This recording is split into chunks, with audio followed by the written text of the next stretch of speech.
SD Negeri Dagerejo.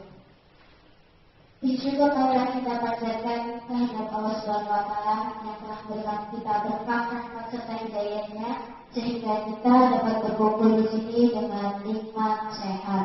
Sehatkan ya Bapak Ibu. Masih semangat. Salawat serta salam berupa kita sanjungkan kepada Nabi besar kita Muhammad Sallallahu Alaihi Wasallam yang telah membawa kita dari dunia yang gelap gulita menuju dunia yang terang benderang, dan kita nantikan syafaatnya di yaumul kiamah nanti. Pertama-tama saya ingin mengucapkan banyak terima kasih kepada Bapak Ibu yang sudah hadir di sini, yang bersedia hadir, yang telah menyempatkan waktunya di sini untuk mengikuti kegiatan diseminasi menyebarkan pemahaman dan penerapan pengalaman budaya positif sebagai salah satu pemenuhan tugas pendidikan guru penggerak dalam modul 1.4 bersama saya Retna Nirwana, calon guru penggerak angkatan 9 dari SDN Karanganyar Kabupaten Tanggerang. Sebelum saya mulai memaparkan materi kita pada hari ini, mari kita bersama-sama dulu mengucapkan kalimat basmalah. Bismillahirrahmanirrahim. Sebelumnya saya ingin lihat semangatnya Bapak Ibu dulu pada siang hari ini. Mana semangat? Oke, terima kasih Bu Lutfi. Lihat Ibu guru kelas memang sangat semangat sekali. Kemudian baik Bapak Ibu guru hebat, saya merasa sangat senang sekali berada di antara Bapak Ibu guru yang hebat, yang sejatinya adalah pilihan-pilihan dari Allah untuk mendidik anak-anak menjadi generasi yang baik dan bertanggung jawab serta mandiri dan berbudi pekerti yang luhur. Baik, untuk menyingkat waktu supaya lebih efisien, pada kesempatan kali ini saya akan memaparkan mengenai materi budaya positif. Sebelumnya saya ingin mengetahui terlebih dahulu pemahaman Bapak Ibu atau apa yang terlintas di benak Bapak Ibu jika mendengar kata budaya positif.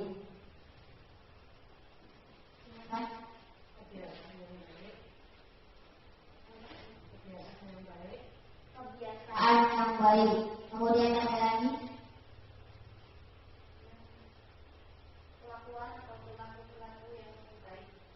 kelakuan atau perilaku yang baik dari diikuti. Kemudian ada lagi apa Pak Sahabat?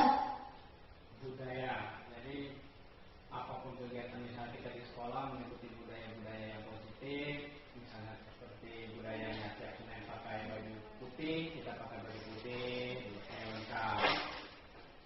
Begitupun misalnya kegiatan-kegiatan yang lain. Baik, terima kasih sekali. Budaya positif itu adalah hal-hal yang baik, hal-hal atau perilaku-perilaku yang baik yang kita lakukan di dalam lingkungan sekolah ataupun dimanapun kita berada. Apakah budaya positif itu penting bagi kita, bagi sekolah kita? Baik, betul sekali. Sangat penting budaya positif ini. Sangat penting untuk diterapkan di sekolah kita. Kenapa? Sangat penting karena dengan memahami budaya positif ini kita dapat menumbuhkan motivasi intrinsik, yaitu motivasi yang timbul dari dalam diri anak-anak atau timbul dari dalam diri kita sendiri. Kemudian kita bukan hanya sekedar mengetahui saja budaya positif, tetapi kita wajib bagi seorang guru untuk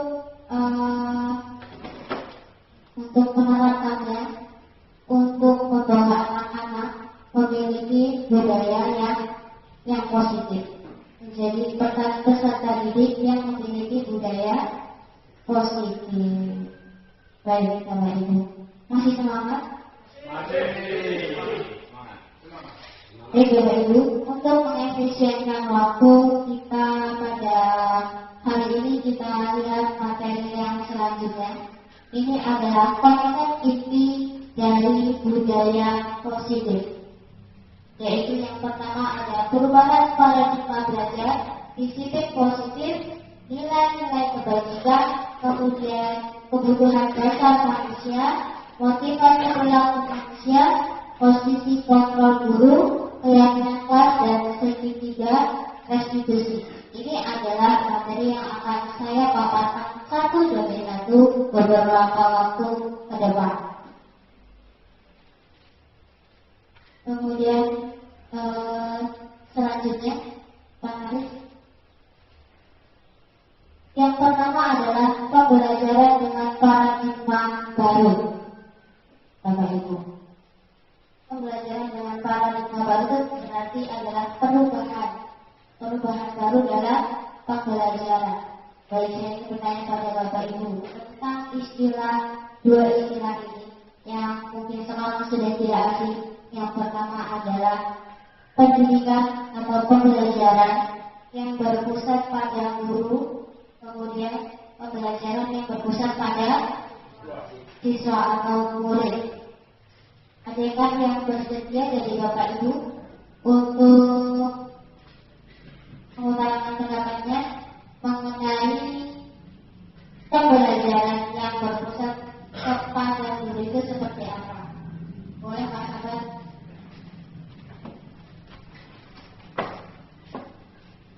Baik, terima kasih kepada calon guru putra Bu Retno. Di sini tentang pembelajaran berpusat pada guru, yaitu segala sesuatu sumber belajar itu berpusat dari guru, baik informasi-informasi.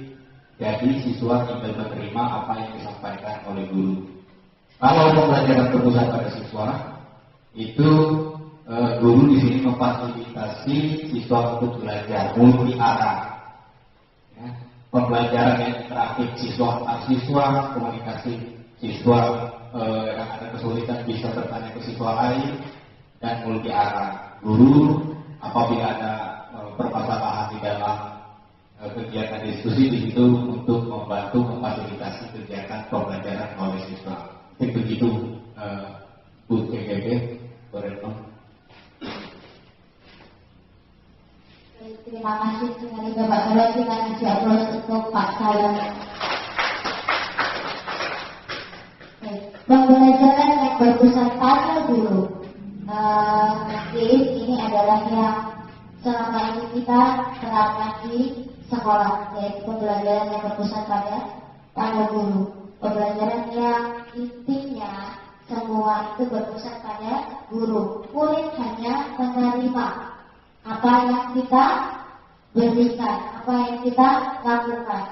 Jadi kita tidak berpusat pada siswa. Sedangkan pembelajaran yang berpusat pada murid atau berpihak pada murid, kita harus melakukan segala sesuatunya sesuai dengan apa yang murid butuhkan, bukan sesuai dengan apa yang kita butuhkan, tapi sesuai dengan murid butuhkan. Murid itu butuhkan belajar yang seperti apa inginkan. Misalkan mereka ingin belajar dengan cara yang menyenangkan sesuai dengan apa yang mereka inginkan, kebutuhan belajar mereka dan gaya belajar mereka masing-masing. Itu adalah impian atau harapan yang sesuai dengan filosofi pendidikan yang diharapkan oleh Bapak Ki Hajar Dewantara, yaitu pendidikan yang berpusat pada murid. Seperti yang pernah kita bilang pada kurikulum merdeka. Kemudian pembelajaran dengan paradigma baru ini. Pembelajaran dengan paradigma merupakan pembelajaran yang berdasarkan prinsip pembelajaran berdiferensiasi, sehingga peserta didik belajar sesuai dengan kebutuhannya berdasarkan tahap perkembangan sesuai teori psikologi modern untuk mewujudkan profil belajar Pancasila. Baik, di sini berdasarkan prinsip pembelajaran berdiferensiasi.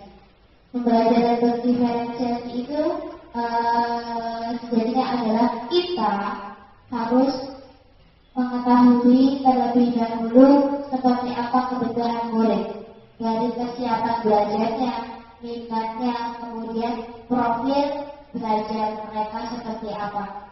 Yang pertama, kesiapan mereka untuk belajar, siap atau tidak mereka untuk belajar, dan seperti apa yang mereka butuhkan. Kita harus melihat terlebih dahulu, mengidentifikasi dan memetakan seperti apa gaya belajar siswa. Yang pertama, siswa itu memiliki gaya belajarnya masing-masing, karena setiap anak itu berbeda. Ini pembelajaran berdiferensiasi ya Bapak Ibu. Kita melakukan pembelajaran menyesuaikan dengan gaya belajar mereka masing-masing. Setiap anak di dalam kelas itu mempunyai gaya belajar masing-masing. Ada auditory, ada visual, kemudian ada kinestesis. Jadi masing-masing itu kita harus dapat merangkum bagaimana caranya gaya belajar mereka itu kita terapkan dalam materi yang akan kita berikan. Seperti itu. Itu adalah pembelajaran berdiferensiasi, yaitu pembelajaran yang sesuai dengan kebutuhan murid, supaya tercipta pembelajaran yang berpihak pada murid. Kemudian pembelajaran diferensiasi ini diharapkan dapat mewujudkan profil belajar Pancasila. Yang telah kita ketahui bahwasanya profil belajar Pancasila itu memiliki beberapa dimensi, yaitu beriman, bertakwa kepada Tuhan Yang Maha Esa dan berakhlak mulia, kemudian berkebinekaan global, kemudian bernalar kritis, mandiri, bergotong royong, kemudian kreatif. Kita harus mewujudkan profil belajar Pancasila pada setiap karakter peserta didik yang kita miliki di sekolah. Baik, silakan panasnya selanjutnya. Nah, ini berkaitan dengan teori kontrol Bapak Ibu. Miskonsepsi tentang teori kontrol ini adalah ilusi selama ini yang kita lakukan, yaitu ilusi guru mengontrol murid. Yang kita tahu, kita dapat mengontrol anak murid. Benar atau tidak Bapak Ibu? Benar. Kita mengontrol murid. Yang kita tahu, hai, kamu seperti itu, harus menaati peraturan yang seperti ini. Begitu. Anak-anak pasti nurut atau tidak? Nurut. Dan kita merasa bahwa mereka sudah terkontrol, padahal tidak. Karena apa?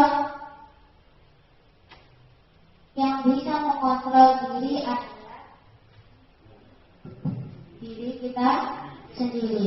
Orang lain tidak bisa mengontrolnya. Kemudian ilusi bahwa semua penguatan positif, efektif dan bermanfaat. Penguatan yang positif itu seperti apa Bapak Ibu? Yaitu memberikan sebuah penghargaan agar anak-anak itu dapat melakukan hal yang baik, seperti yang telah kita lakukan. Itu sangat positif sepertinya ya.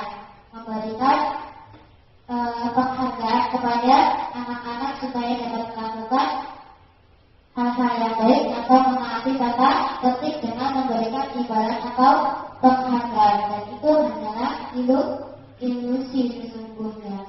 Kemudian ilusi bahwa kritik dan membuat rasa bersalah mampu menguatkan karakter. Untuk kita yang mungkin tegas, kita biasanya akan mengalami ilusi yang bahwa kritik membuat rasa bersalah itu mampu menguatkan karakter siswa. dengan memberikan mereka hukuman atau dengan memberikan mereka kata-kata yang menyakitkan, yang tujuannya kita untuk memotivasi mereka, yang kita harapkan untuk menjadi lebih baik perilakunya. Tapi ternyata tidak juga.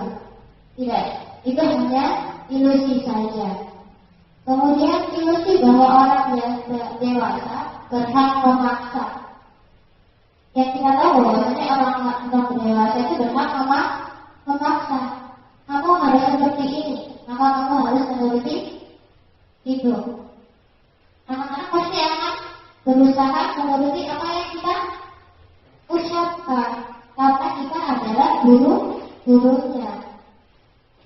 Seperti itu. Baik. Ini adalah miskonsepsi tentang teori kontrol yang selama ini sudah kita lakukan, dan itu ternyata hanyalah ilusi menurut teori kontrol.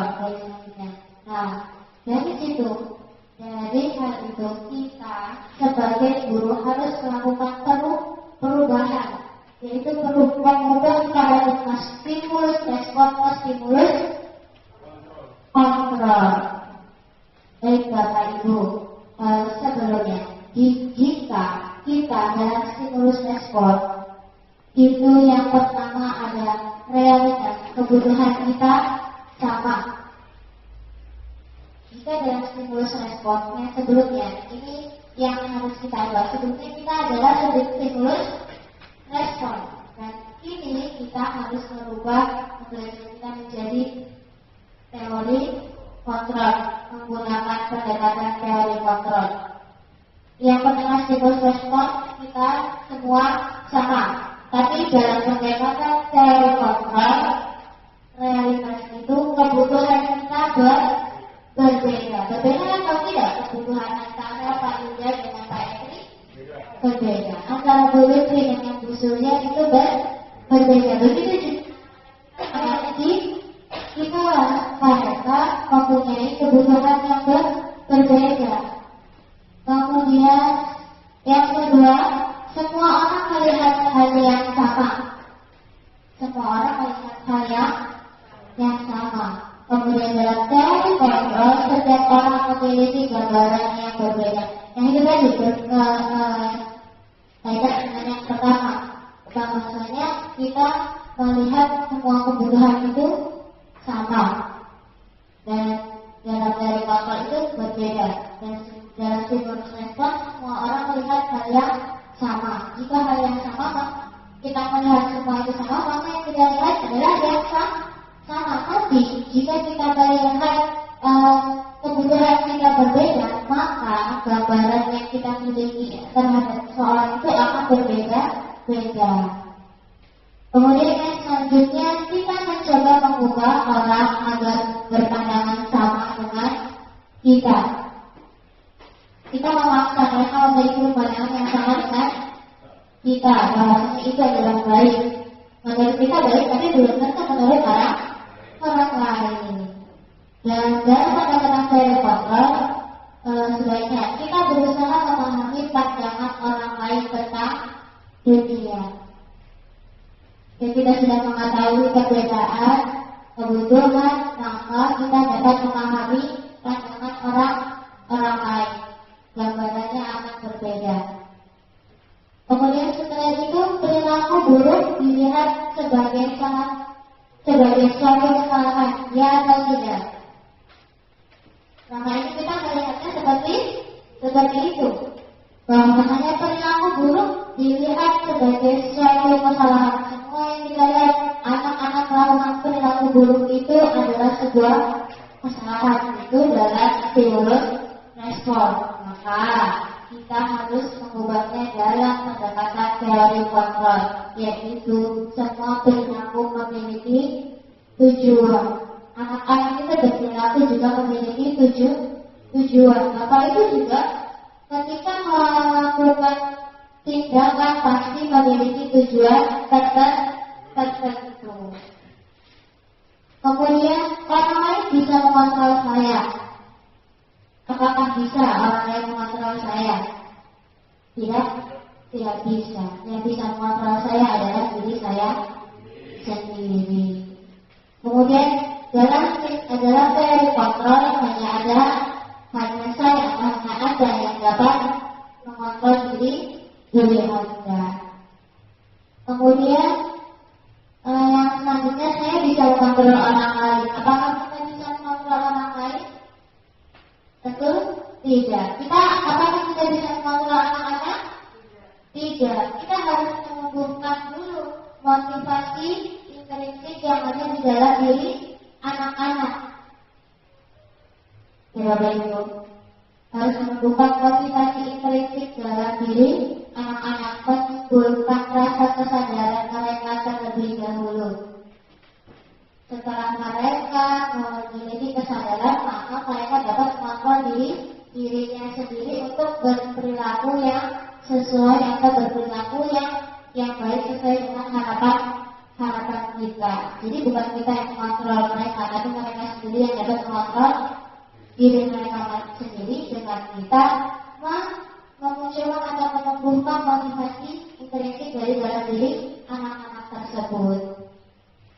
Kemudian dalam teori kontrolnya, tadi Anda tidak bisa mengontrol orang lain.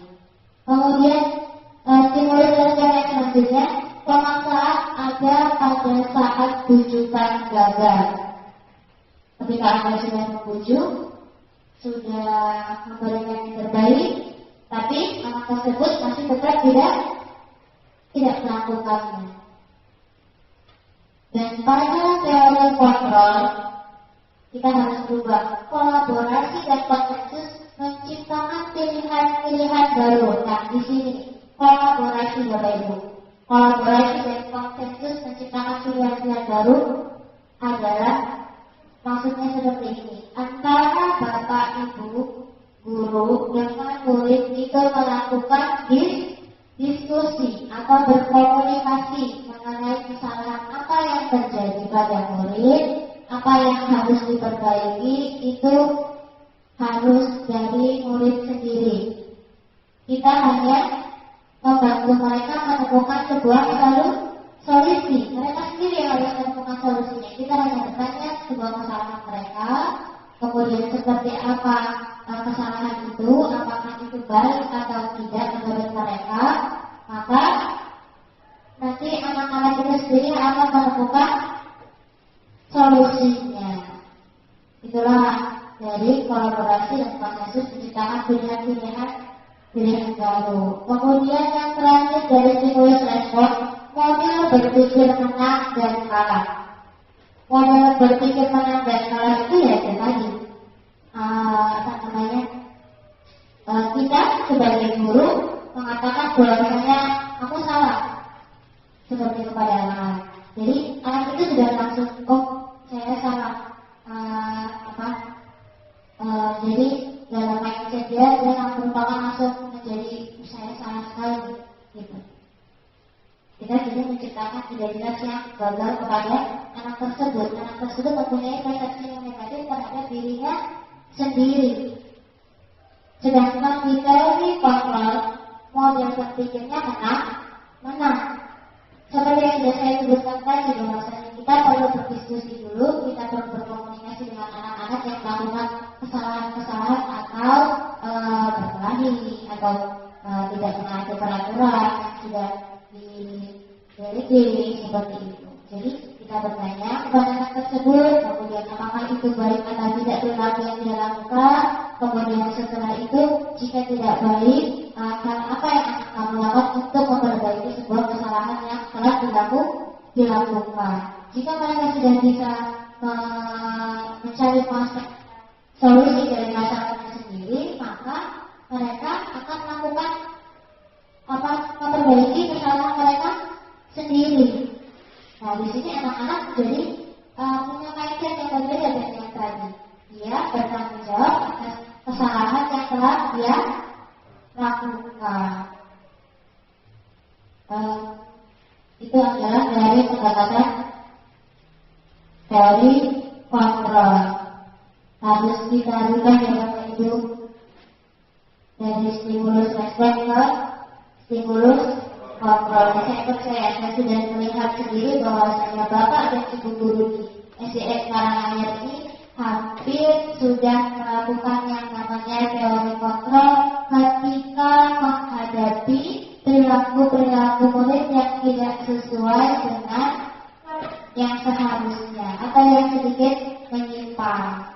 Terima kasih sekali untuk tangan untuk Bapak Ibu guru yang sudah melakukan perubahan tersebut. Baik, untuk materi yang selanjutnya yaitu disiplin positif. Disiplin itu apa Bapak Ibu? Mari silakan. Disiplin itu adalah taat. Kemudian disiplin itu ada apa lagi? Jika kita mengenal disiplin yang identik dengan disiplin itu Bapak apa? Apa Pak? Sesuatu yang harus kita jalankan atau sesuatu yang harus kita taati, itu disiplin. Ya, disiplin sesuatu yang harus kita taati dan kita jalankan. Ada apa lagi?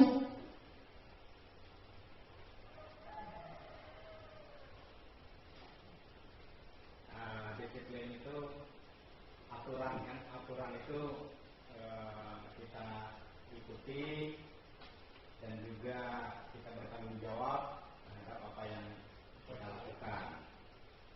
Baik, terima kasih Bapak Ibu, tepuk tangan untuk jawabannya. Disiplin yang terlintas dalam benak kita ketika melihat atau mendengar kata disiplin itu berarti yang kita tahu peraturan, benar atau tidak? Ya, kata tertib, kemudian larangan-larangan yang harus ditaati di dalam sebuah organisasi atau dalam sekolah. Disiplin positif di sini kita bisa lihat disiplin yang sebenarnya. Makna disiplin berasal dari kata disiplina, yang artinya disiplin mengacu pada disiplin diri yang memiliki tanggung jawab terhadap apa yang berdasarkan nilai-nilai yang diyakini. Berarti disiplin itu adalah disiplin diri yang sesungguhnya. Disiplin adalah dalam diri kita, yaitu mengacu pada tanggung jawab terhadap apa yang berdasarkan nilai-nilai yang diyakininya.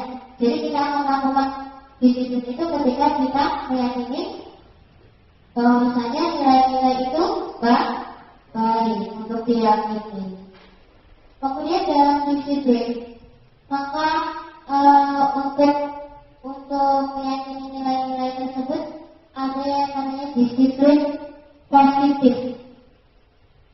Untuk kita melakukan perubahan itu disiplin positif. Disiplin positif merupakan salah satu cara penerapan disiplin yang bertujuan untuk menumbuhkan kesadaran serta memberdayakan peserta tanpa imbalan penghargaan, ancaman, dan hukuman. Baik, di sini Bapak Ibu, siapakah yang sering menerapkan disiplin dengan yang tiga itu tadi, penghargaan, ancaman, atau hukuman? Pasti sudah pernah dilakukan. Sering. Yang sangat sering itu yang mana Bapak? Yang hukuman. Baik, berarti kan di Bapak Ibu kita tidak memilih itu ya. Kita sangat tahu untuk menertibkan anak-anak itu terkadang lebih memilih yang hukuman, karena anak-anak lebih jerah dengan hukuman. Kemudian ada lagi jika guru yang memilih hukuman itu kok seperti kekerasan, gitu. Kita menerapkan lagi ada guru-guru yang seperti itu ya. Tidak mau lagi terus kekerasan. Saya ingin memberikan motivasi bagi mereka supaya mereka mau melakukan sesuatu. Saya berikan imbalan atau reward, gitu.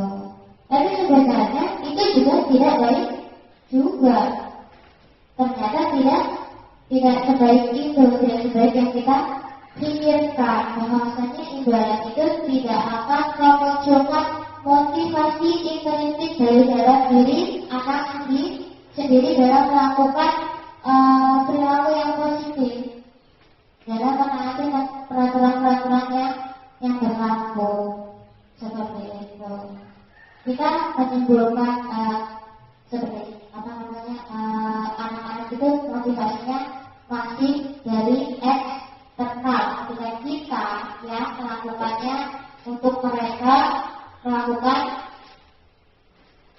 kita harapkan dari perilaku yang positif itu tadi.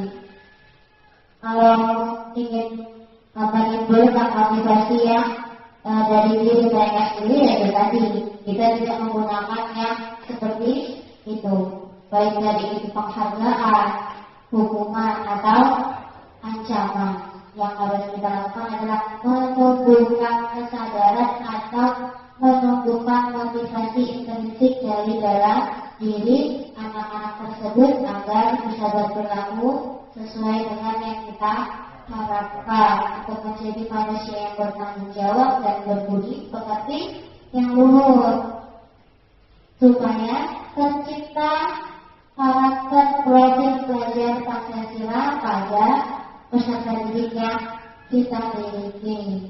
Baik, di sini sebagai pendidik, tujuan kita menciptakan peserta didik yang memiliki disiplin diri, sehingga mereka berperilaku mengacu pada nilai-nilai kebajikan universal dan memiliki motivasi intrinsik dalam perubahan perilaku ke arah yang lebih baik. Bagaimana Bapak Ibu siap? Siap menumbuhkan motivasi intrinsik dalam diri anak-anak? Oke, terima kasih. Yang pertama juga kita harus menumbuhkan motivasi intrinsik dari dalam diri kita sendiri untuk mencontohkan kepada mereka. Baik, silakan Pak Haris selanjutnya. Nah, ini adalah nilai-nilai kebajikan. Nilai-nilai kebajikan yang kita harapkan murid dapat mencapainya seperti ini. Ini nilai-nilai kebajikan. Nilai kebajikan adalah nilai yang disepakati bersama, terlepas dari suku bangsa, kemudian bahasa maupun latar belakangnya. Di sini saya mengambil 3 contoh saja, yaitu contoh nilai institusi atau organisasi. Yang pertama ada profil pelajar Pancasila, nilai kebajikan. Dari profil pelajar Pancasila yaitu beriman dan bertakwa pada Tuhan Yang Maha Esa, berakhlak mulia, berkebinekaan global, gotong royong, mandiri, kreatif dan bernalar kritis. Apakah sudah dijalankan Bapak Ibu? Siap menjalankan, menciptakan murid-murid yang berprofil pelajar Pancasila? Kemudian ini adalah contoh dari profil pelajar Pancasila. Kemudian dari Ibu Primary Jenis Program kurikulum ya, yaitu nilai kebajikan yang mereka tuliskan adalah toleransi, rasa hormat, integritas, mandiri, menghargai, antusias, empati, keingintahuan, kreativitas, kerjasama, percaya diri dan komitmen.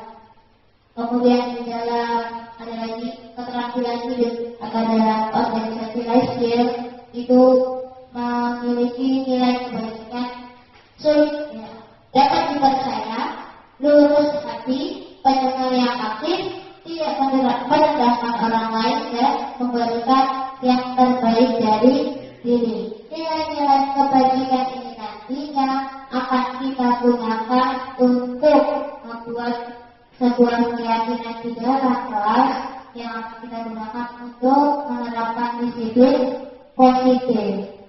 Ya Bapak Ibu, kalau selama ini yang kita terapkan di dalam sekolah di kelas itu adalah peraturan kelas atau tata tertib kelas, atau yang sebelumnya ada lagi yang baru karena kita lihat tata tertib aturan itu pasti anak-anak mindsetnya sudah pasti banyak sebuah karangan. Kemudian yang baru ada kesepakatan kelas ya Bapak Ibu.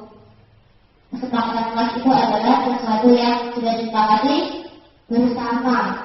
Tapi dalam kesepakatan kelas itu masih terdapat kalimat-kalimat larangan. Oleh karenanya kita harus berganti membuatnya menjadi sebuah keyakinan. Jika membuatnya menjadi sebuah keyakinan dengan nilai-nilai kebajikan, maka yang dibuat adalah hal-hal yang positif. yang mereka yakini, bukan tentang peraturan yang harus mereka lakukan, tapi nilai-nilai kebajikan yang harus mereka yakini. Yang mereka yakini, jika mereka sudah yakin, maka mereka akan melakukannya dengan senang hati, tanpa harus kita selalu mengingatkan seperti itu ya Bapak Ibu. Nanti lama-lama kesadarannya akan tumbuh dengan sendirinya. Oleh karena itu tetap kita harus selalu semangat dalam menumbuhkan dan memunculkan motivasi intrinsik dari dalam diri peserta didik kita. Jadi selanjutnya, nah ini adalah kebutuhan dasar manusia. Baik Bapak Ibu, kebutuhan dasar manusia. Setiap manusia memiliki kebutuhan dasar yang berbeda-beda. Sama, kita memiliki kebutuhan dasar, anak-anak juga memiliki kebutuhan dasar manusia. Apa sih kebutuhan dasar manusia itu? Kebutuhan dasar manusia adalah segala sesuatu yang kita lakukan untuk mendapatkan apa yang kita inginkan. Seluruh tindakan yang kita lakukan memiliki tujuan tertentu, dan semua usaha terbaik yang kita lakukan dalam rangka agar kebutuhan dasar kita terpenuhi dengan baik. Apakah kebutuhan dasar Bapak Ibu sudah terpenuhi? Sudah Pak? Sudah. Seperti apa kebutuhan dasar itu? Selanjutnya Pak Haris. Ini adalah 5 kebutuhan dasar manusia yang harus terpenuhi. Jika salah satunya tidak terpenuhi, maka perilaku seseorang tersebut akan menyimpang. Tidak berbeda Bapak Ibu juga, jika salah satu kebutuhan dasar manusianya tidak terpenuhi, akan melakukan sesuatu yang menyimpang juga. Anak-anak seperti itu Bapak Ibu. Kenapa mereka melakukan sesuatu atau perilaku yang menyimpang? Itu karena ada kebutuhan dasar mereka yang tidak terpenuhi. Jadi ketika anak-anak itu melakukan kesalahan atau melakukan tindak perilaku yang menyimpang, itu ada alasannya. Alasannya adalah apa? Ada satu kebutuhan dasar mereka yang tidak terpenuhi. Seperti yang pertama, kebutuhan dasar itu ada bertahan hidup, kemudian kasih sayang dan diterima, penguasaan, kebebasan dan kesenangan. Dan di sini yang pertama, bertahan hidup, itu ada makanan, pakaian, tempat tinggal, dan keamanan dan kesehatan. Jadi ketika Bapak Ibu sedang mengajar di kelas, kemudian ada yang tertidur Bapak Ibu atau diam saja, kita jangan langsung, kamu kok tidur di kelas, senang ngapain aja, gitu Bapak Ibu. Kita harus bertanya dulu, jangan langsung ngejudge anak itu seperti bertanya dulu, kenapa kamu tidur di kelas? Apa kamu sakit? Atau kamu belum sarapan? Atau ada yang tidak nyaman? Atau karena kamu kebanjiran semalam, jadi kamu tidur di kelas seperti itu. Kita harus bertanya terlebih dahulu terhadap anak apa alasannya sudah melakukan perilaku yang menyimpang atau tidak sesuai dengan harapan kita. Kemudian kasih sayang dan rasa diterima. Bapak Ibu sudah terpenuhi rasa kasih sayang dan diterimanya? Sudah Bu? Sudah. Rasa diterima itu seperti apa?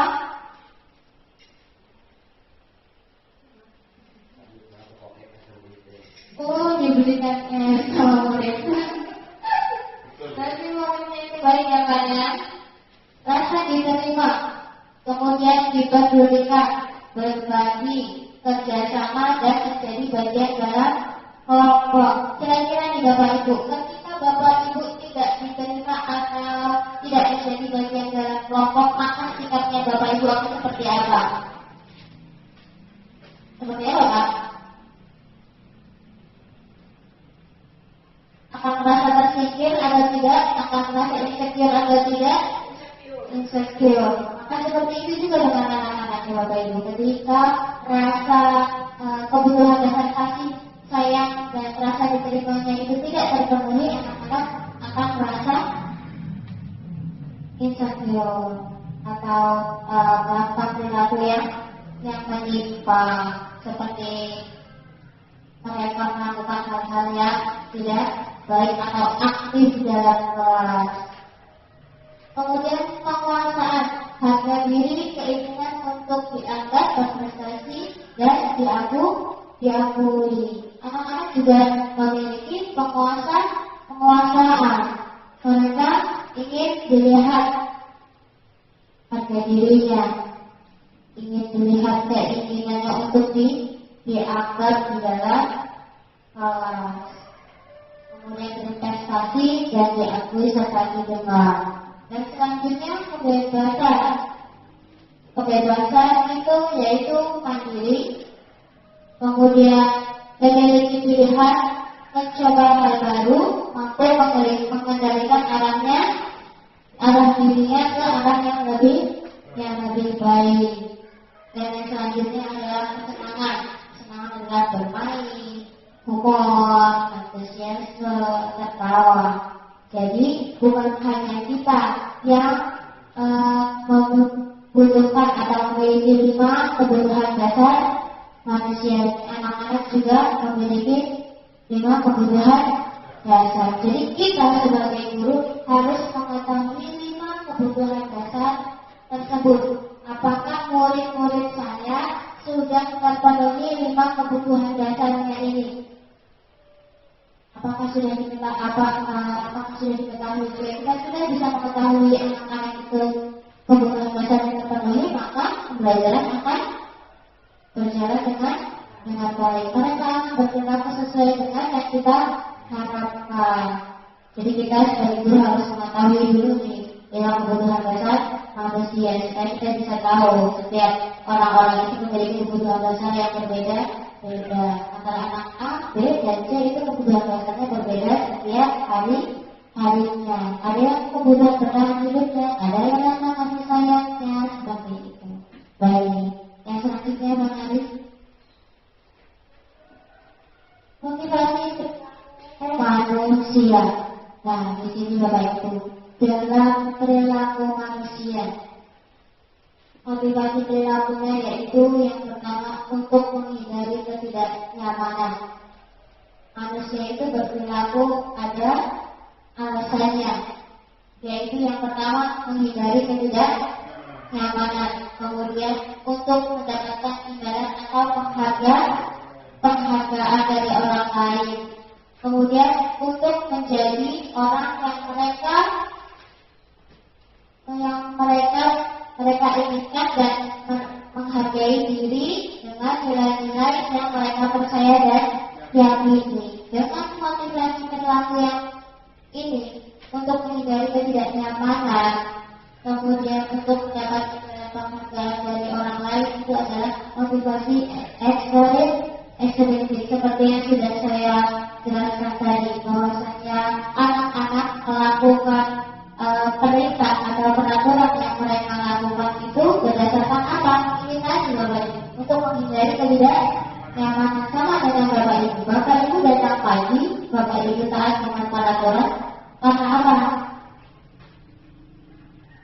Karena menaati peraturan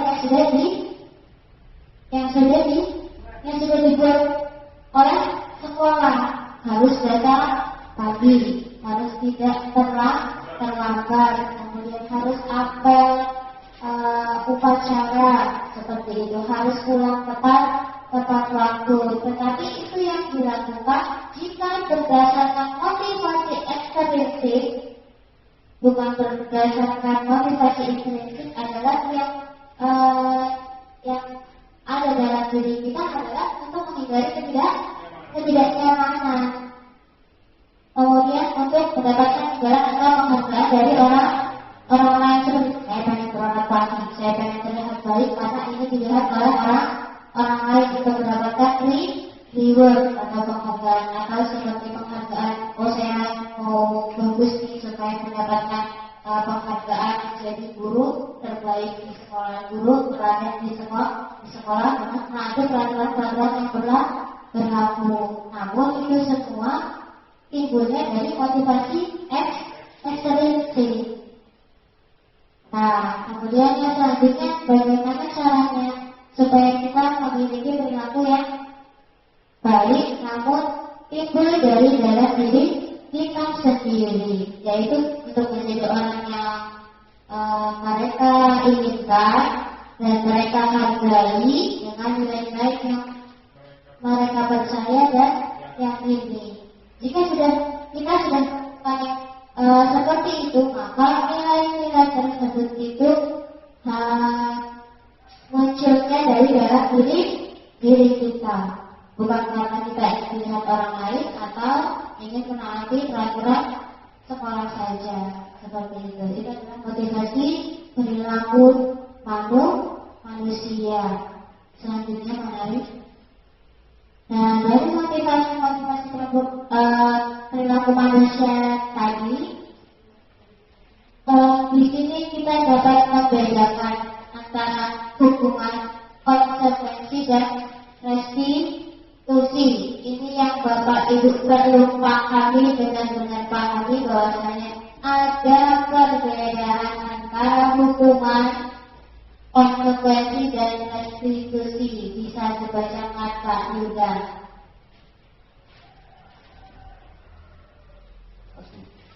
Hukuman itu pertama tidak terencana atau tiba-tiba. Murid tidak tahu apa yang akan terjadi atau tidak dilibatkan, bersifat satu arah, berupa hukuman fisik atau psikis. Yang kedua, konsekuensi, yaitu terencana, disepakati sesuai peraturan, murid tetap dibuat tidak nyaman, sikap guru selalu memonitor murid. Lalu yang selanjutnya, yang ketiga, restitusi, proses untuk menciptakan murid untuk dapat memperbaiki kesalahan. Lalu proses kolaboratif yang mengajarkan murid untuk mencari solusi sendiri. Terima kasih sebaik-baiknya. Nah, dari sini kita harus mengetahui ya Bapak Ibu, untuk melakukan paradigma perubahan dalam pembelajaran, kita harus mengetahui hukuman itu seperti apa, konsekuensi itu seperti apa, restitusi itu seperti apa. Jika yang kita lakukan selama ini adalah hukuman, kemudian yang kita sangat lebih baik itu adalah konsekuensi. Mereka menyadari bahwasanya anak-anak itu kalau melakukan kesalahan mereka sudah tahu konsekuensinya sendiri. Kemudian kita sekarang harus menggunakan restitusi, yaitu proses untuk menciptakan murid untuk dapat memperbaiki kesalahannya sendiri dari dalam diri mereka sendiri. Kemudian proses kolaboratif yang mengajarkan murid untuk mencari solusi sendiri. Seperti yang sudah saya katakan tadi ya Bapak Ibu, kita hanya bertanya kesalahan apa yang sudah mereka lakukan, kemudian apakah itu baik atau tidak, kemudian seperti apa solusi yang ingin dia sampaikan untuk memperbaiki kesalahan yang telah dia perbuat. Seperti itu. Jadi mereka memiliki tanggung jawab atas apa yang sudah mereka lakukan, bukan kita yang yang membuat mereka menemukan solusi untuk mereka melakukan perilaku yang lebih baik seperti yang ada di hukuman dan konsekuensi. Kalau konsekuensi itu kan rencana, berarti kita sudah sepakati bersama. Jika melakukan kesalahan maka ada konsekuensinya. Jika hukuman itu tidak terencana, seperti mereka yang sudah masuk sekolah atau melakukan upacara bendera tidak membawa atribut yang lengkap atau memakai atribut yang lengkap, jadi kita tiba-tiba secara spontan kamu push up seperti itu, atau kamu mengelilingi lari mengelilingi lapangan. Itu adalah hukuman yang secara spontan, Bapak Ibu. belum ya, tidak terencana. Dan restitusi itu adalah solusi yang harus kita rubah. Jadi yang dulu ini menjadi konsekuensi dan menjadi restitusi. Ya. Baik Bapak Ibu, ini yang selanjutnya adalah 5 posisi kontrol dari guru. Yang pertama adalah penghukum, kemudian pembuat merasa bersalah, kemudian pemantau, teman, dan manajer. 5 posisi kontrol ini harus kita ketahui. Kita sebagai seorang pendidik harus mengetahui 5 posisi kontrol tersebut dalam menghadapi anak-anak di sekolah atau dalam melakukan pembelajaran di sekolah. Penghukum itu artinya adalah kita sering menghukum. Kemudian pembuat merasa bersalah, memantau, kemudian teman. Selanjutnya kita bisa melihat di slide selanjutnya.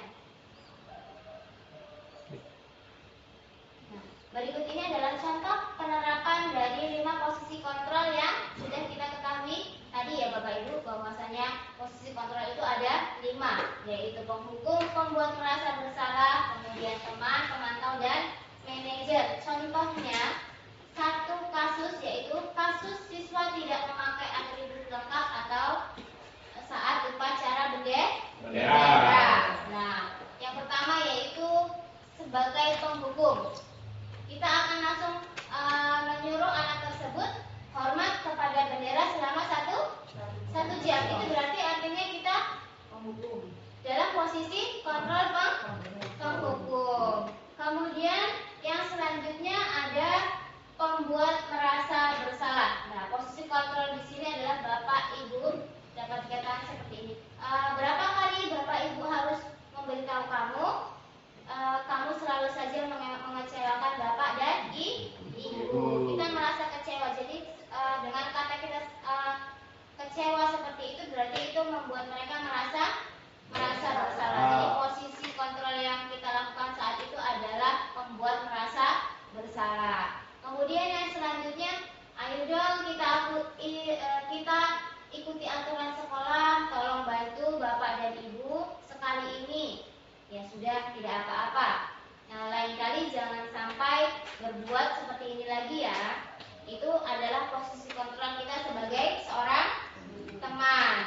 Kemudian yang selanjutnya, kamu sudah melanggar peraturan sekolah. Kamu tahu konsekuensinya.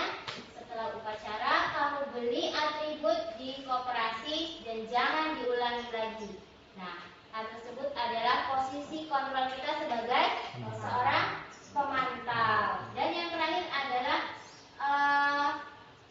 posisi sebagai manajer. Nah, sebagai manajer di sini kita akan melakukan diskusi terlebih dahulu tanpa harus kita menyalahkan, kemudian menjudge, kemudian menyuruh mereka melakukannya seperti itu. Kita di sini dalam posisi manajer bertanya terlebih dahulu alasannya mengapa mereka melakukan kesalahan. Seperti apakah kamu tahu kesalahanmu? Seperti itu. Kemudian kira-kira bagaimana kamu memperbaiki kesalahanmu. Dalam posisi manajer ini kita membuat anak mengetahui kesalahannya, kemudian dapat memperbaiki masalahnya sendiri dan bertanggung jawab atas kesalahan yang telah mereka lakukan sendiri. Baik, selanjutnya. Selanjutnya boleh. Lanjut. Klik kiri. Kiri. Nah, jadi baik Bapak Ibu, kita lihat di sini. Posisi kontrol apakah aku? Saya kecewa sekali dengan kamu. Posisi kontrol apa Bapak Ibu di sini? Merasa bersalah. Ayo. Saya kecewa sekali dengan kamu. Membuat merasa bersalah. Membuat merasa bersalah. Baik, kita lihat jawabannya. Klik kiri. Saya kecewa sekali dengan kamu. Benar sekali. Semangat, terus sabar. Membuat merasa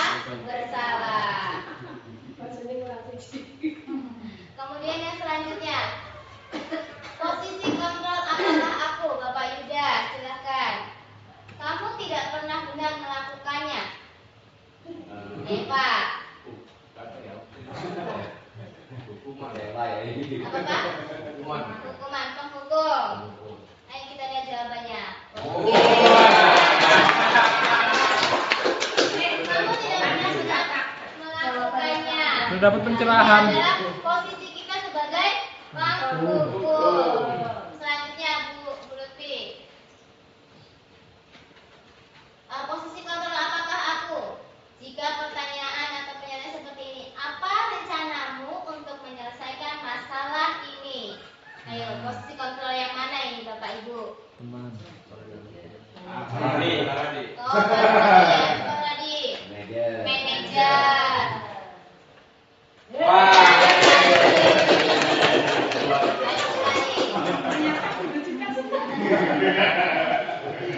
Jika senangkan dengan pembelajaran seperti ini, maka kita bisa terapkan di dalam kelas.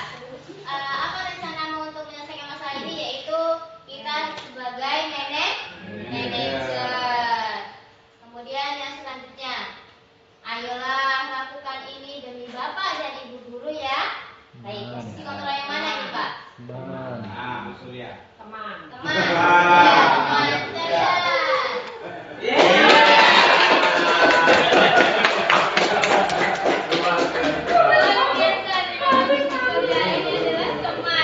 Posisi kontrol kita sebagai teman.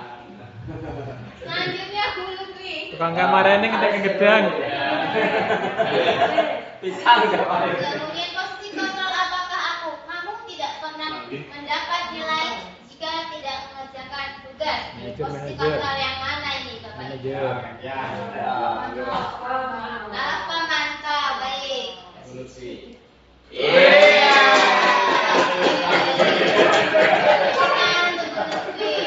Ini adalah posisi kita sebagai pemantau. Jadi itu adalah posisi-posisi kontrol yang sedang kita, yang harus kita ketahui bahwasanya posisi-posisi kontrol tersebut adalah sudah kita lakukan ya Bapak Ibu, dan kita harus melakukan perubahan posisi kontrol yang lebih baik yaitu sebagai manajer.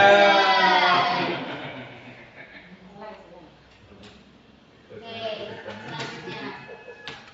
Baik, kita memasuki konsep inti yang selanjutnya yaitu keyakinan kelas. Keyakinan kelas ini adalah sebuah keyakinan kelas yang harus kita buat di kelas. Namun sebelumnya, mengapa keyakinan kelas dan bukan peraturan kelas? Kenapa, Bapak Ibu? Kenapa bukan peraturan? Kenapa keyakinan? Ya, karena peraturan udah maknanya negatif, Bu. Benar sekali, terima kasih. Kenapa? Jika peraturan, maka mindset anak itu sudah negatif terlebih dahulu. Namanya aturan itu memiliki apa Bapak Ibu? Sanksi. Ada sanksinya atau ada hukumannya. Oleh karenanya itu kita menggunakan keyakinan kelas dalam menerapkan disiplin positif di sekolah. Baik, selanjutnya keyakinan kelas. Keyakinan kelas itu bersifat abstrak, kemudian berupa pernyataan universal seperti yang sudah kita lihat tadi ya Bapak Ibu, kebajikan, nilai-nilai kebajikan universal. Nah, kemudian yang ketiga dibuat dalam pernyataan. Kemudian yang keempat sedikit saja agar mudah diingat. Dan selanjutnya sesuai dengan kondisi kelas dan sekolah sehingga mudah diterapkan di sekolah atau di kelas. Kemudian yang selanjutnya semua warga kelas atau sekolah saat membuat keyakinan itu ada. Nah, kemudian setelah membuat keyakinan kelas ini harus disepakati oleh kita bersama. Jika sudah disepakati, diyakini, maka kita akan dengan mudah melaksanakannya dengan ikhlas, tidak dengan paksaan seperti peraturan tadi. Kita takut ya Bapak Ibu untuk melanggarnya. Kalau melanggar pasti akan ada konsekuensinya atau ada hukumannya. Jika keyakinan kelas akan mereka lakukan, anak-anak lakukan sesuai dengan apa yang bahwasanya nilai itu adalah baik dan nilai itu adalah saya yang menginginkannya. Jadi saya akan melakukannya dengan senang hati. Kemudian selanjutnya yang terakhir ada konsep ini dari budaya positif, yaitu segitiga restitusi. Nah, dalam segitiga restitusi ini adalah suatu proses dialog yang dijalankan oleh guru agar dapat menghasilkan murid yang mandiri dan bertanggung jawab.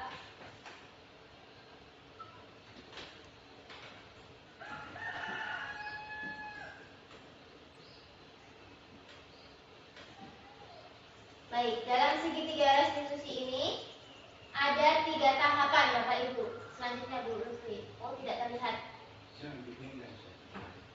Yaitu yang pertama, tahapan yang pertama adalah menstabilkan identitas. Kemudian yang kedua adalah memvalidasi tindakan yang salah. Dan yang ketiga yaitu menanyakan keyakinan kelas tadi yang sudah kita bentuk ya Bapak Ibu, dengan nilai-nilai kebajikan universal yang sudah diyakini. Dengan cara menstabilkan identitas, bagaimanakah cara kita menstabilkan identitas anak-anak tersebut, atau bagaimana caranya saat kita berdiskusi dengan anak tersebut menstabilkan identitasnya? Kita bisa mengambil contoh dari kalimat-kalimat seperti ini. Seperti setiap orang pasti pernah melakukan kesalahan. Kemudian kamu bukan satu-satunya yang pernah melakukan kesalahan tersebut. Itu dapat dilakukan dalam kita menstabilkan identitas. Kemudian yang selanjutnya adalah validasi tindakan yang salah. Bagaimana cara kita memvalidasi tindakan yang salah? Dengan kalimat-kalimat atau pernyataan atau pertanyaannya seperti ini. Tentu kamu punya alasan mengapa kamu melakukan itu. Kemudian yang selanjutnya, adakah cara yang lebih efektif untuk mendapatkan apa yang kamu butuhkan? Seperti itu ya Bapak Ibu. Kemudian yang selanjutnya adalah menanyakan keyakinan, yaitu dengan cara atau dengan pertanyaan, keyakinan kelas apa yang telah kita sepakati. Kemudian kamu ingin menjadi yang seperti apa? Itu adalah tahapan-tahapan dari segitiga restitusi. Yang selanjutnya Bu, sudah nih, kita lihat yang tadi yang pertama Bu, menstabilkan identitas. Berdasarkan prinsip membuat adalah bagian dari proses pembelajaran. Kita lihat itu adalah contoh-contoh yang dapat kita lakukan ketika menstabilkan identitas saat berdiskusi dengan anak, yaitu berbuat salah itu wajar. Kemudian tidak ada manusia yang sempurna. Kemudian Bapak atau Ibu guru juga pernah melakukan itu. Atau Bapak Ibu guru tidak mau mencari siapa yang salah, tapi Bapak Ibu ingin mencari solusi dari permasalahan ini atau masalah tersebut. Kemudian kamu berhak merasa begitu. Dan selanjutnya Bu, setelah menstabilkan identitas, maka kita akan memvalidasi tindakan yang salah dari murid tersebut yang melakukan kesalahan. Berdasarkan prinsip setiap perilaku berupaya memenuhi kebutuhan tertentu. Kebutuhan tadi yang kita sudah bahas dalam 5 kebutuhan dasar manusia. Setiap manusia berperilaku memenuhi kebutuhan dasar yang berbeda-beda atau memiliki tujuan ya Bapak Ibu. Nah, hal tersebut dapat kita lakukan dengan pertanyaan atau perkataannya seperti ini. Kamu pasti punya alasan mengapa melakukan hal itu. Kemudian padahal kamu bisa melakukan hal yang lebih buruk daripada ini. Atau kamu patut bangga karena telah melindungi sesuatu yang penting buat kamu. Atau kamu melakukannya karena mempertahankan sesuatu. Seperti itu. Ini adalah contoh-contoh yang dapat kita lakukan saat melakukan tindakan yang salah. Kemudian yang selanjutnya yaitu tahapan yang ketiga dari segitiga restitusi, menanyakan keyakinan. Nah, di sini dalam menanyakan keyakinan kita dapat menanyakan keyakinan terhadap anak, kesalahan apa yang sudah dilakukan berdasarkan prinsip teori bahwa pada dasarnya kita termotivasi secara intrinsik dari masalah tadi ya Bapak Ibu. Kita lakukan dengan cara menanyakan apakah keyakinan kelas kita seperti itu. Kemudian nilai-nilai apa yang telah disepakati bersama.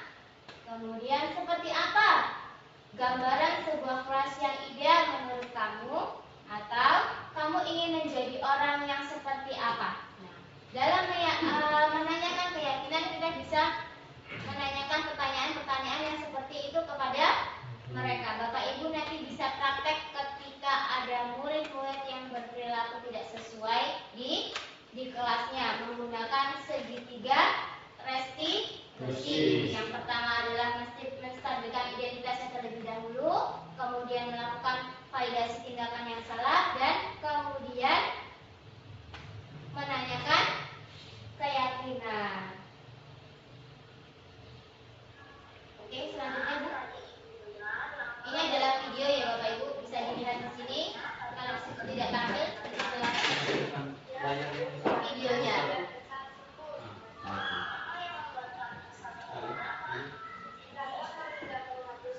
Tidak bisa.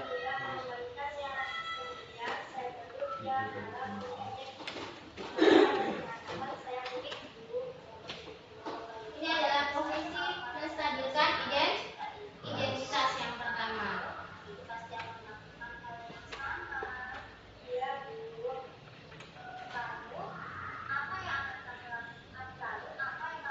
Nah, kemudian yang ini adalah memvalidasi tindakan yang salah terhadap anak.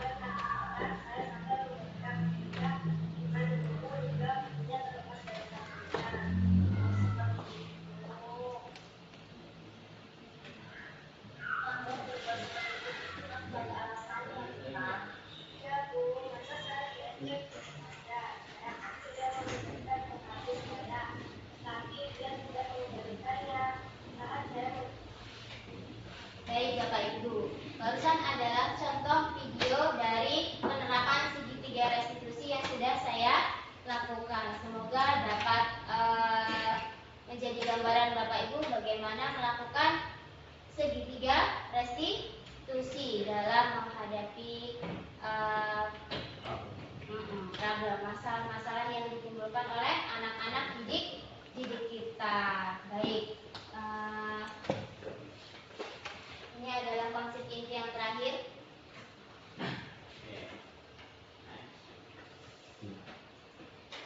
Terus ya Mbak. Ya. Nah, penutup revisi. Penutup, dalam penerapan program disiplin positif, hendaknya guru memiliki standar, kemudian profesional, dan yang baik dimanapun guru mampu merefleksikan dirinya dalam kontrol saat ini. Bagaimana perjalanan dirinya sebagai among atau sebagai manajer. Kemudian yang menuntun murid-muridnya menjadi insan yang merdeka dan bertanggung jawab sesuai dengan standar nasional pendidikan. Marilah kita mendidik anak-anak sesuai dengan kodratnya, sesuai dengan kebutuhan belajar murid.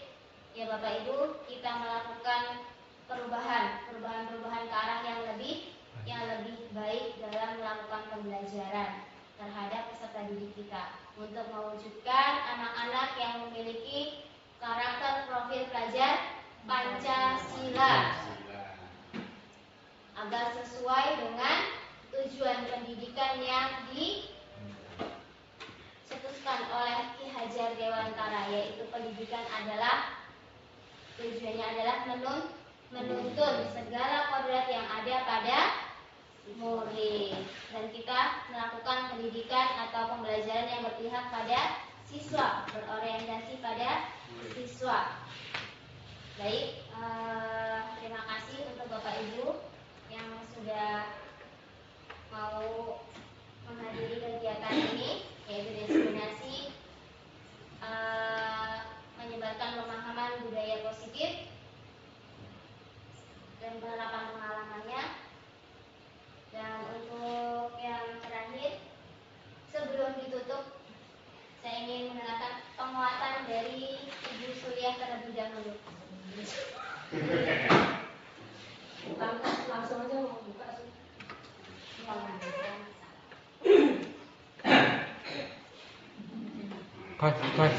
Kas. Assalamualaikum warahmatullahi wabarakatuh. Waalaikumsalam warahmatullahi wabarakatuh. Bapak Ibu guru yang berbahagia, daripada Bu Retno Nirwana selaku CPD yang telah panjang lebar menyampaikan materinya.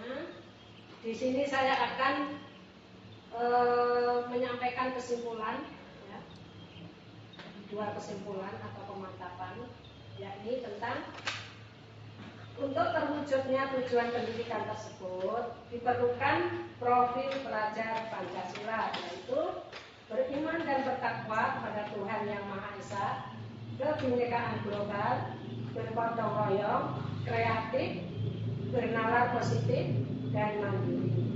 Kita sebagai pendidik harus mengetahui posisi kontrol guru, yaitu mandiri, reflektif, kolaboratif, inovatif, dan berpihak kepada murid. Semua aspek tersebut harus dimiliki oleh seorang guru, terutama guru penggerak. Disiplin positif adalah sebuah pendekatan yang dirancang untuk mengembangkan murid untuk menjadi pribadi dan anggota dari komunitas yang bertanggung jawab, penuh hormat, dan kritis. Disiplin positif mengajarkan keterampilan sosial dan kehidupan yang penting dengan cara yang sangat menghormati dan membesarkan hati.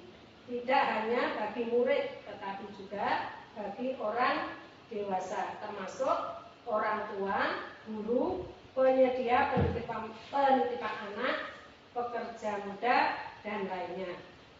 Disiplin positif bertujuan untuk bekerja sama dengan siswa dan tidak menentang mereka. Penekanannya adalah membangun kekuatan peserta didik daripada mengkritik kelemahan mereka dan menggunakan penguatan positif untuk mempromosikan perilaku yang baik. Ya, tentu saja itu bisa dilakukan ataupun bisa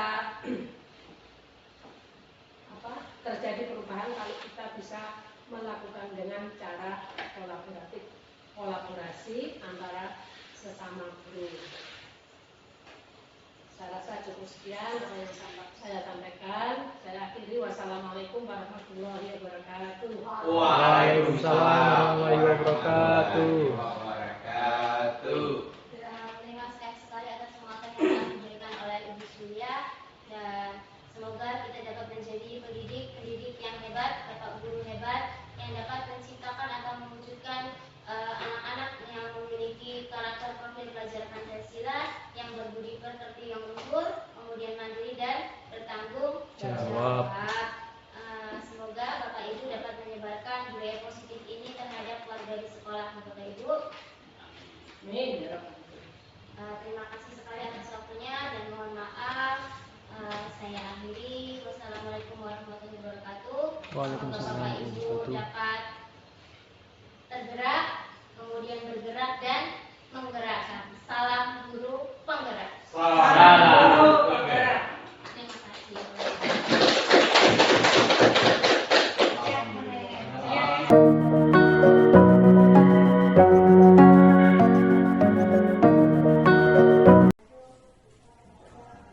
Assalamualaikum warahmatullahi wabarakatuh. Waalaikumsalam warahmatullahi wabarakatuh.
guru dan sopan santun. Tidak boleh makan di kelas. Kemudian laksanakan piket.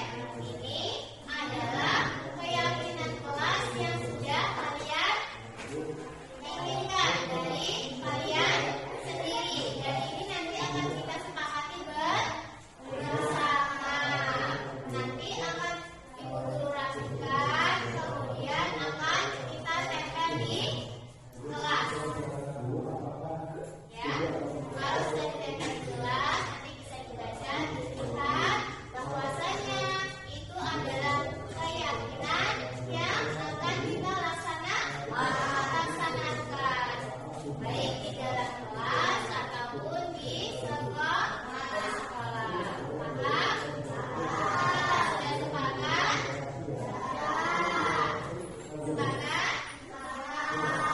Baik, jika sudah sepakat, maka kita akan melaksanakannya dengan ikhlas, dengan kesadaran kita sendiri, karena ini yang kita buat sendiri.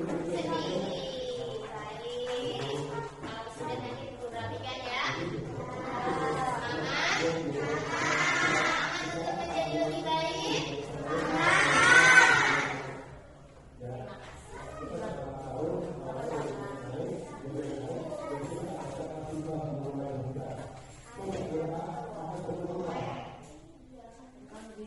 Kita tahu mematikan kamera.